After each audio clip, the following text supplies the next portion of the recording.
All right, guys, I'm back again, and today we're going to be predicting fights for One Fight Night 37, Samet Agdeve's debut against Roman Kryklia, and it's a decent card, man. The top three fights are something you really want to watch. You got Rambolek, Abdulla, Dayakaev, Luke, we got Carlo, Bumina-ang, we got freaking Suablack, and we got like Taiki Naito. So not a bad card overall. And for those who liked a lot of these one originals like Lito, Adiwang, not a bad card. Not a bad card at all. So starting off, and again, there's a lot of, I keep forgetting that. Taiki Naito is replacing Jacob Smith there. And we got Anissa Mexon apparently. I don't know if that fight was supposed to happen at all.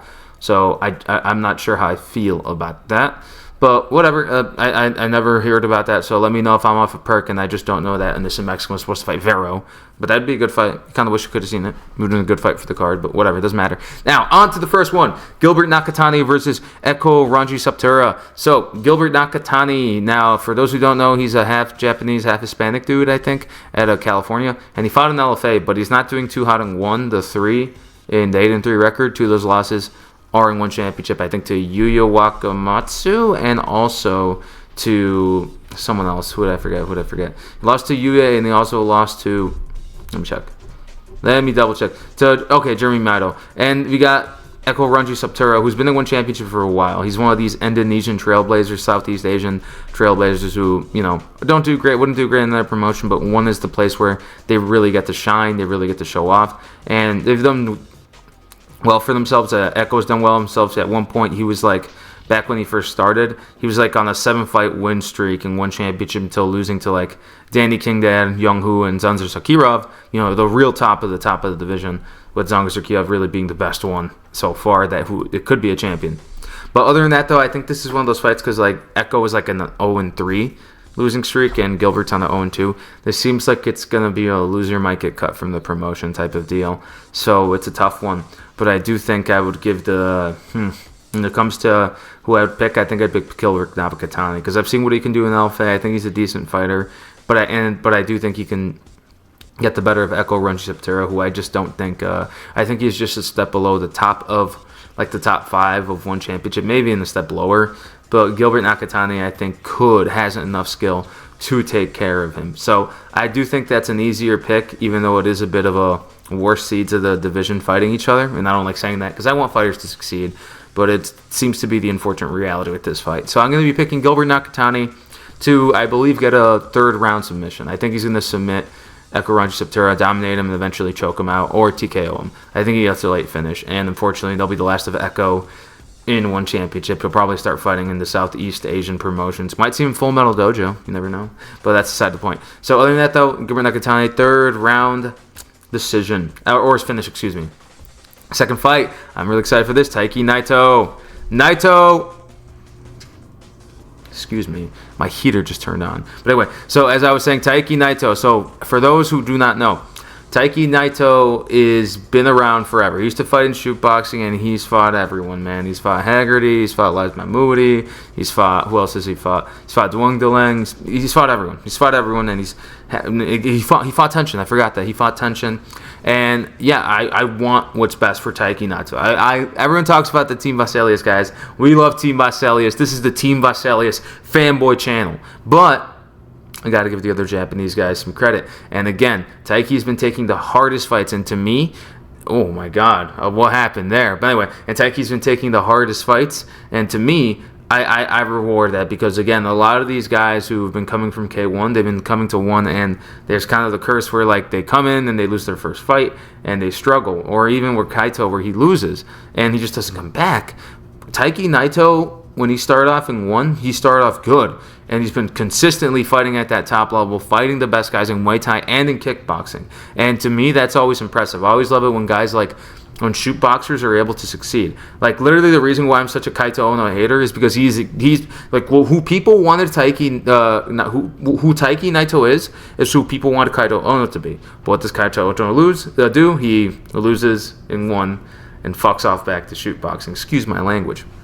Or Taiki Naito gets slept and says, no, give me Johan Estupinan. No, give me this guy. Give me that guy. And it's like, you got to give that credit. That's what makes the sport great. That's what makes kickboxing and Muay Thai fantastic. So, yeah, sorry, enough glaze there, but I'm going to be picking Taiki Naito here, not because Nakrob isn't good, but because Nakrob's cutting off a pretty brutal loss, And I think Taiki Naito is an even worse matchup for him than Johan Estupinan. As Johan Estupinan, although he gets better in every fight, he's still a guy who's very rusty. He doesn't throw anything particularly wrong, but he's a guy who's a little too carried by athleticism, where Taiki Naito is not. Taiki Naito is a very much forged in the firefighter, and because of that, he now understands his distance, and the way he embarrassed Johan Estupinan. Johan Estupinan had one moment against him. I was like, dude, this Taiki Naito could really be a champion. He could actually get his way to the title and actually have a great fight at flyweight against maybe Rotang, against if Haggerty, if he ever goes up to bantamweight. He looks good to me, man. I really like this Taiki Naito, and I do think he could fight against anyone. I think he'd give anyone. I think he'd give even like an Akif Kuluzada, who I think is the best guy in the division. I think he'd give him a hard fight. Would he win against him? Probably not. But he could do a lot, man. And I think he beats Joshua, excuse me. So yeah, I'm absolutely going to be picking Taiki Naito because Nakrob, even though he's fantastic, he's good everywhere in my opinion for the most part. When he gets caught and when he loses, he kind of gets dropped easy. He doesn't have a shitty chin, but he doesn't have a strong one either. Because again, Nabil Nane put him asleep, Joshua put him asleep, and when he's on his rhythm, he's hard to beat. But I do think Taiki Naito knows how to deal with that, and because of that, I think he can get a finish, and I think we're going to see that. So I'm going to be picking Taiki Naito second round TKO. I think he's going to find the big cross, drop him, and then finish him, batter, poor Nakrob, and notch himself back to the top 5. That's what I think. All right, next up, Lito Adiwang versus Mauro Mastromarini. Italian names. Lito, being a forever one championship fighter, has good submissions, good grappling, decent striking. And Mauro Mastromarini lost his debut to another Filipino. I think it was Carlo, who's also on the card. Yeah, Carlo Bumina-ang up there. I do think that Mauro, the thing about him is that I think he's a decent fighter. I think he's a good South American fighter, good Argentine fighter. But the thing about that is I've noticed that a lot of South American fighters with a record like Mauro, that's 17-5, that's a pretty decent record. It's a record you think you'd see in the UFC, and the PFL belts, or back when it was around. But you see it coming out of like South American promotions. And Mauro used to be a champion in like Samurai FC, I think it's what it's called.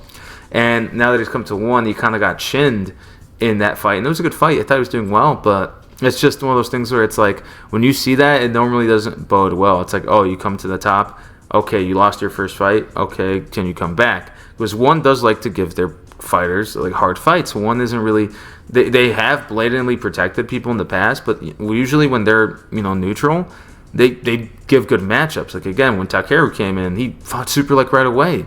I think that's a good thing. When again, like Lu Mingyang against Masaki Noiri, Sidichai, like that's a good thing. So yeah, when it comes to that, I do think that Mauro is a step below that one championship level. He could level up. I don't forget which gym he's out of, but I would favor Lito Adiwang in this fight, and I think Lito Adiwang is probably going to take Mauro down and be able to deal with the jiu-jitsu, because I know Mauro has good jiu-jitsu and he also has some KOs in his record. But the Argentines do have decent jiu-jitsu, even though some of them do have power, like the Guido Canettis or the Santiago Ponzinibbio's. They're usually not that complete, so that's why I'm picking Lito Adiwang. I do think he's going to beat Mauro Mastromarini, and I think he's going to send him, unfortunately, back to the South American scene to square one. So that's my pick. I'm picking Lito Adiwang, third round submission. Now, we got Willie Van Rooyen versus God damn it, I can never pronounce these freaking Uzbek names. Avazbek Khoimirzaev. And again, he's a really good fighter at 13-0 in the promotion. He's been one for a long time, and he's beaten a lot of good guys. For those who forget, like again, Avazbek, he's beaten, I think, okay, I'm looking at it now because I have it up. He's beaten Robson de Oliveira, who a lot of people were like really on. He's beat Bolav Zamukayev. He's beat like Tatsumitsu Wada. He's beat a lot of good guys, man. And again, the only other guys who've beaten him are fellow, like, who else? Oh, it was that Daki guy, Bector, but I think he's not even one anymore. I think he left one championship. Yeah, some guys who left one because typical. So, but again, he's a guy who could be a champion, I think, Avazbek. So when it comes to Willie Van Rooyen, what does that mean for him? Because a lot of these South African guys, they're pretty good. They have good jiu-jitsu, and they actually have a good takedown ability. But he's not out of the Dricus Duplessis gym. He's out of a gym called A-Team Stars. And I've never heard of this gym, and I don't know what type of fighters they had out of this, but Willie Van Rooyen is one of the best guys out of there. And I haven't really seen him fight, but I do know he's a bit of a finisher. But it's one of those things where it's like, okay, you're a finisher in South Africa. Are you going to be a finisher in one? And Willie, and I think it's one of those things where like Willie Van Rooyen, although I have seen some highlights, I haven't been paying too much attention to him. it's like, dude, you're getting a super good grappler with good striking in your debut. That's a tough one. And again, I do think, and again, Willie Van Rooyen, good fighter, but that's the thing that I like that one does, also don't like that one does, is they don't really build people up. Because again, like Avazbek, he's currently in the promotion on a 4-fight win streak and 3 of those being all finishes. And most of those being like, he KO'd Robson de Oliveira, and the other 2 are guillotines and RNTs. So Willie Van Rooyen, it's kind of hard for me to pick him in this fight because, dude, it's Avazbek. He's a good fighter. You can't really stop those Central Asians, Russian Caucasus fighters, even though that's not the Caucasus, I know. But like, you know what I'm saying? Those Z-ending nations. So yeah, it's one of those things where like I don't expect much from this fight other than Avazbek to just dominate Willie Van Rooyen, be on top, take him down, and probably just dominate him for 3 rounds. I think that's what's going to happen. I think Avazbek is just going to control the fight. The only way Willie Van Rooyen, I think, is if he catches him in the sub or a punch, but we're past that in MMA. I don't think anyone thinks, oh man, he just has to get this and he's going to get the KO. I just don't think that's going to be the case anymore in MMA, unless, you know, you're fighting a freak of nature guy who could, like a guy whose jiu-jitsu is so incredible or his KO power is so out of this world. But I just don't think that's going to be the case. So I'm picking Avazbek to dominate Willie Van Rooyen. 3-round decision, easy work, in my opinion. But I hope I'm wrong. I like being wrong on these things. Now, where I get excited. Wait, what? Oh, he's not fighting Johan Estupinan. I'm an idiot, guys. I don't know why I said that Johan Estupinan is fighting Nakrob. It was Jacob Smith. That's what. And that, Jacob Smith would have been a layup for Nakrob. And yeah, I know. I like shitting on Jacob Smith on this channel. But anyway, so I have to say, what the hell, Johan's on this card? All right, so Suablack versus Johan Estupinan. This is going to be a great fight. I'm going to legit be so excited for this one because, again, who doesn't love Suablack? Suablack hate is not allowed on this channel. If I catch you saying Suablack isn't good, you're just blocked instantly. But no, in all seriousness, Suablack, man, he's had quite the come up in one and from where he used to be. From being, like, again, smoked 3 fights by a lot of foreign fighters, like Khoimirzaev making quick work of him. Kulabdam also smoked him. And I think Kovtun also beat him. Like, him being able to basically beat Sangartit, that win over Sangartit was like, dude, I was like, dude, please expose that fucking fraud Sangartit, and he fucking did. He smoked him, and guess what? They still try to rob his ass. So yeah, and again, the win over Sexon. So I just love Suablack. I love Suablack just because the comeback, the rolling thunder. He's the excitement that you want out of Muay Thai. He is a growth face for Muay Thai, and the fact that he makes Muay Thai not just traditional and stadium, which is beautiful in its own way. You want to market it to the West. You want to market it to the world. And Rolling Thunders, I'm never, ever, ever going to not support a guy who spams Rolling Thunders. But he doesn't use it to just, waste time. A la tension Nasukawa. He uses them to smoke dudes. So, yeah, love Suablack. But, going to be Johan Estupinan. The thing about Johan Estupinan, I know he's previously said, he gets better with every fight. And again, think of the guys he's been beating, man. Johan Ghazali, Sakari El-Jamari, Shanklo Mako. A lot of these guys that he's fought in won. You can say, well, they're not the cream of the crop. Sean, Zakaria, Johan isn't even that good. Sure, but here's the thing. With every single one of those fights, and almost all of them finishes, or he dropped them. Yeah, he dropped Johan. He gets better, man. Johan Estupinan gets way better. And even in the Taiki Naito fight, he was trying to adjust. He was trying to work at what he had at his tools. So I really do believe that Johan Estupinan could catch a Suablack, who, again, is not chinny per se, but, he's finishable. He's very much finishable, where Johan, I think, right now, is a guy who's very durable. He's a guy that you really do have to outskill, because that athleticism, that power, it could catch up to you. It really could catch up to you. So that's really my take on that. It's a really exciting fight. I think it's going to be a fight between 2 great kickers. I think Suablack's the better kicker, but I think the big game changer here is going to be the boxing ability, which I think Johan Estupinan does. He has good long range. He can find it. He's good at figuring out where that range should be, and I really do think he can figure that out, and I do think he can, unfortunately, chin Suablack. I want Suablack to catch him with a Rolling Thunder and slump him, and I love Johan Estupinan. I want Johan Estupinan to be a champion, but I also want Suablack to be a champion, and it's who I want it more. But in all seriousness, Johan Estupinan, I think, has the tools to deal with Suablack if he's patient. If he's patient, he's calculated, and if he's able to try to find the mark, to the body, to the head, chopping the legs down. I think if he connects the power shot, he's going to be able to drop Suablack. If he doesn't finish it, he's going to win the fight on points just because of the knockdown. And I think he can do that. And I think that is absolutely a possibility of Johan Estupinan, and that's what I'm going to pick. I'm going to pick Johan Estupinan, second round, TKO. If he finds the mark, I think he can do that. I really think he can download Suablack, figure it out, just avoid the big kicks, avoid the power of Suablack in that regard, and he's going to be able to do something big, man. That's really what I think. But other than that, though, on to the next. Now, I don't have much to say about Carlo Bumina-ang against you-know-who. Actually, no, I don't even know who. No. Oh, yes. Yes. Now, in the fight between Carlo Bumina-ang and, Elbek Alyshov, it's a good one because Carlo is a very good Filipino bruiser. Again, he's a power puncher. Most of his wins are by freaking KO, and I think he's got a ninja choke win. No, he did have a ninja choke win. And I think the only loss he has is against, that one freaking... Yeah, that one orc-looking freaking... that one orc Mongolian-looking dude. So, it's just... I think this is a fight between, again, classic striker versus grappler. And, again, Carlo does have good jiu-jitsu, but, again, he's facing against the Azerbaijani guy who's decent striking, good grappling, and overall, again, because, I think all the finishes that Elbek has are submissions. They are guillotines, RNTs, arm triangles. And again, good guy to Azerbaijan. I forget which team he even trains out of. I think he trains out of Russia. So it's one of those things where it's, again, just classic striker versus grappler. And MMA, I'm always inclined towards the grappler to pick them. I want the striker to win because I'm biased. But it's just a thing like that where strikers who are it's better to be someone like Islam Makhachev than Charles Oliveira in MMA. A guy who has good kickboxing and really good wrestling and takedowns, than a guy who has really good Muay Thai and really good jiu-jitsu. Because that guy doesn't really control the pace of the fight. He's not able to push it. He's more reactive. The kickboxing wrestler, or the boxing wrestler to be more specific, is able to control the fight more, and that's what matters more. But in one's rule set, if you catch a guy with an uppercut and drop him, you can win the fight. So I don't like it, but that's how it is. So maybe it's possible that Carlo could get dominated and he chins him, and even if he doesn't finish him, that wins him the fight.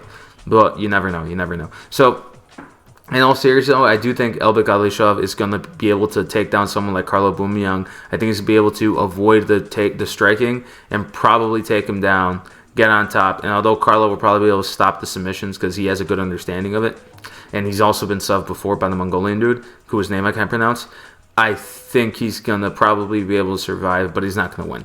Unless he, again, catches him with a big shot, puts him down, and, I won the fight off of the fact that there is no 10-point must in this fight. So, yeah, but I don't think that's what's going to happen. I do think that Elbek Alyshov is going to win this fight via decision in 3 rounds. Probably not submit him, but if he does, it's going to be a light submission. But I'm going to put my final stamp, 3rd round decision. I got a decision in the 3rd round. But anyway, that's beside the point. Other than that, though, on to the next. We got Rambolek versus Abdulla Dayakaev. Now, this is the sleeper goat fight of the night because Abdulla Dayakaev, man, the Team Medis at 2 guys, they're something else. They're so freaking good. And Abdulla Dayakaev, he's like the babyface assassin, bro. The dude is 22, 23, and he has so many freaking knockouts. The dude is a fucking marauder, truly. And the only guy to beat him was Yoda-IQ, who is never getting a contract, by the way, because Chatri freaking hates... Chatri just hates Yoda-IQ, bro. He hates that dude. It's insane how he's never getting a contract. But that's beside the point. So what I was going to say when that is that, again... Abdulla Dayakaev has even beat guys like Alessio Malatesta. He's beat Samet, and he's beat old Samet. Nongchenai, again, just such a good fighter and such a powerful fighter. He is something else. He is the true Iron Man of terms of power of the division. And Rambolek is a really, again, the last person to beat him was Asatem Pau, and that was a brutal freaking loss. But other than that, though, the guy has some respectable power himself, and he's been fighting a lot of the best guys, man. Again, Sonar Sen, Craig Coakley, not really the best. That's the Irish guy, I think. Yeah, he's Irish. But, it's just one of those things where, I do think that he has the ability to beat someone like Abdulla Dayakaev, because again, remember, Samet dropped Abdulla. It's not that Abdulla is just this unfinishable machine. He's not rotting with, He's not Raw Tank's chin and Abdullah's fist, which would be a freaking cheat code. He's more of not a glass cannon per se, but he's a breakable cannon, a more brittle cannon. And I do think if Rambolek plays his distance, he can either outpoint him or even catch Abdulla. But do I think that's going to happen? No, I think Abdulla Dayakaev is going to walk him down. And again, because the way that he is, the way he fights, he's such an aggressive guy. He's so fun to watch for as long as his fights go, right? Usually gets guys out in the first or second round. It's like, yeah, dude, I do think Abdulla Dayakaev is going to KO, unfortunately, Rambolek, even though Rambolek winning makes Asa Tempao look good, and that's all I care about, Asa Tempao looking good. I want Americans to win. When Americans don't win, I'm sad. But anyway, I'm being ridiculous right now. I apologize for that. But what was I going to say? So, yeah.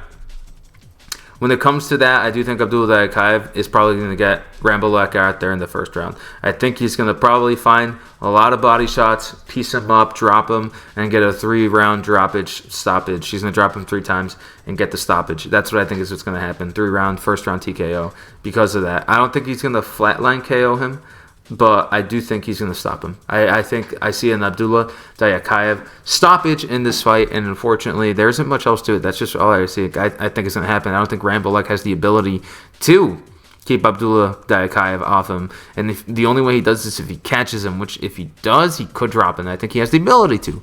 I just don't think it's going to happen. So I'm picking Abdulla Dayakaev, finishing off Rambolek, first round. I think he's going to drop him 3 times. Now, second to last fight of the night. Nico Carrillo, Luke Lessei. This should be for an interim title because Tawanchai got a fight announced against...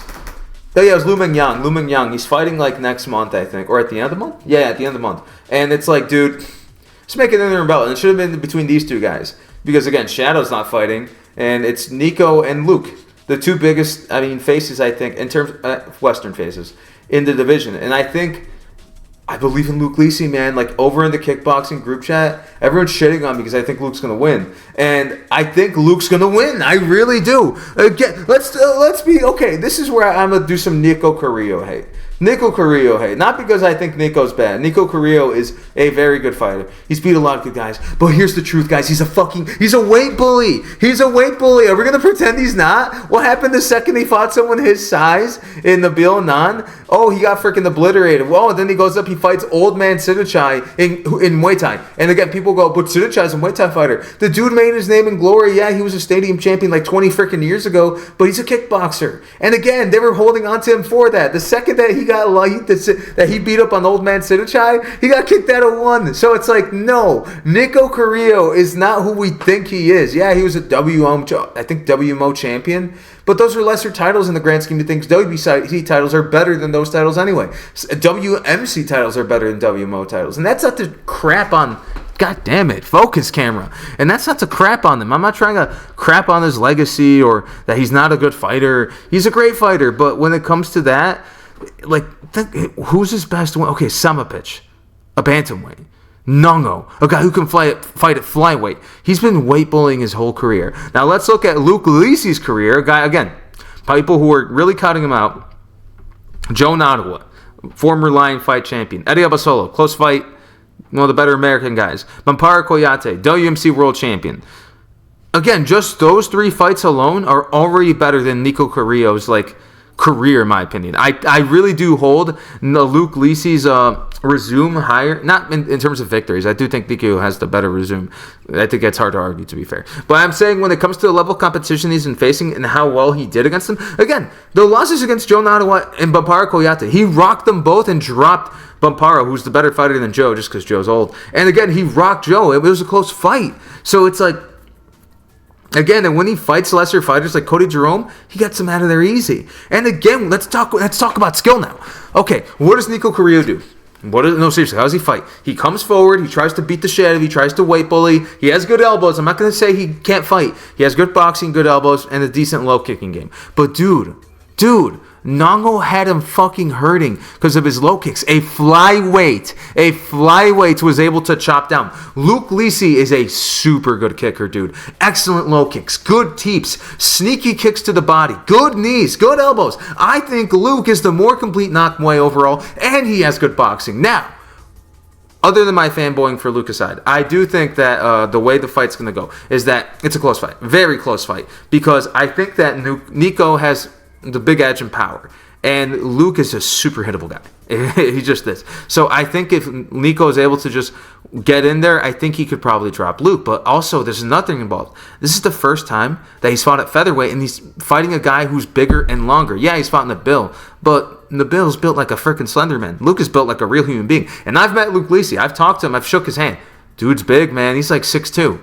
6'2", and Nico was like 5. I think Nico's my height. I think Nico's 5'11". But again, it's gonna be the first time he's ever like seeing someone that much bigger than him, who is an actual, real one championship featherweight 155er. So I'm really expecting Luke Lessei to win this fight, be the long streaming that he is, and I think he's gonna drop Nico Carrillo. So, excuse me, I do think it's gonna happen, and I think that Luke, if he keeps the distance, he keeps the kicking range, and if he only boxes short and, again, doesn't engage with the elbow game, I think he's able to avoid. Because, again, Nico's a very good Muay mat. Very good with the punches, very good with the elbows, good accuracy. And when he's calmed down and he doesn't let the power, the adrenaline get to him, he's deadly. He can be a good sniper. Again, like, his most impressive move to me is when he adjusted against Nango and caught him with the insane elbow. That was like, when I saw it, I was like, holy crap. So yeah, it's one of those things where like Nico, I kind of edge towards him, but I'm picking Luke because I do think if Luke is able to catch him with the kicks, his kicks are fucking dynamite. And I think if he's able to catch him with a good low kick, a good kick to the body, I think he could wilt. I think he could wilt Nico Carrillo. And then if he gets, and again, because he has his own good power, I think he can drop and put Nico Carrillo to sleep. I really do think that, man. He was able to rock Joe. He was able to rock Bampara, two guys that I think are better than Nico. I think he can take care of Nico. I think he can take care of Nico Carrillo, and I think he can knock him out in the second round. I am expecting Luke Lessei, although he'll face adversity, I think he'll even get dropped. If he basically doesn't let it get to him, he calms his nerves, he's going to find that kick to the body, he's going to just smoke Nico Carrillo, and he's going to drop him, knock him out, finish him. Not easy work, hard work, but he's going to drop him, knock him out, and we're going to see Luke Lessei fight for the interim Muay Thai title, and we're going to see the first American Muay Thai male champion. Never forget Janet Todd. But RIP to our female GOAT. But anyway, that's what I think is going to happen, man. I do think Luke Lessei has the ability to put him away, and I think I'm going to see that. Second round stoppage, Luke Lessei, bet the house on it. Don't bet the house on it. Please don't do that. But anyway, now, the main event, Roman Kryklia versus Samet Agdeve. So, here's what I think is going to happen. It's going to be an easy win for Roman. Not because Samet isn't great. Samet has, like, insane power. And he actually has very good accuracy, and I think he could be great. If you saw my video on like breaking down, do I think Samet can beat Roman? No, I don't. But the reason why it has less to do with Roman being shit, Samet being shit, has more to do with Roman Kryklia being the best heavyweight and the best light heavyweight outside of freaking Glory. No, seriously, he gives Rico Verhoeven, he gives Levi Rickards, he gives all these guys incredibly hard fights. He gives Artem Bakitov. I think I'd pick him against Artem just because of the sheer size and power discrepancy. And also, even though Artem's like a fucking master. So, yeah, it's one of those things where it's like Roman Kryklia is just the best big man outside of Glory. That's it. And Samet is just the best big contender outside of Glory. That's it. And it's just, this is the skill level, unfortunately, and this is the experience level. And Samet's great. He was a great amateur. And again, that Senshi Cup thing, that Senshi tournament, good, but I just don't see it, man. The only way I can see him winning is truly a lucky punch. And even if he does catch Roman, man, Roman's been put in that situation. Rajazispor almost finished him. What did Roman do? He adjusted and brutally knocked him out. So there isn't much I can say, man. To me, the only thing I can really say is that the heavyweight division is dead, and one needs to give up on that and accept the fact that there is no heavyweight division. There's no light heavyweight division. They need to take over the lower divisions and build up to middleweight. That's what I think they should do. Because Glory is killing itself. It's killing off lightweight. It's killing off middleweight. This is one championship's opportunity to build up, and I think they should do it with Muay Thai, to build up lightweight and welterweight and middleweight Muay Thai. And then slowly but surely attract more people, and you're going to start seeing those things. The fact that someone like Joe Schilling and Simon Marcus didn't have anyone to fight for in the 2000s and before makes me sad. So I'm like, you can be that change. There isn't really much I can say about this fight because it kind of speaks for itself. Roman's going to win. Easy work. But other than that, though, not much else to say, man. Good card, but pretty straightforward overall. I think it's going to be a good card. I'm going to do a live stream. It's going to be good. Be there, be square. I should do it. Unless I don't, I'll probably put it in my YouTube community shit. But other than that, though, guys, thank you guys for being here. Like, comment, subscribe. Not much else to say, man. Feeling a little sick, though. So other than that, you guys take care. God bless. Have a good night.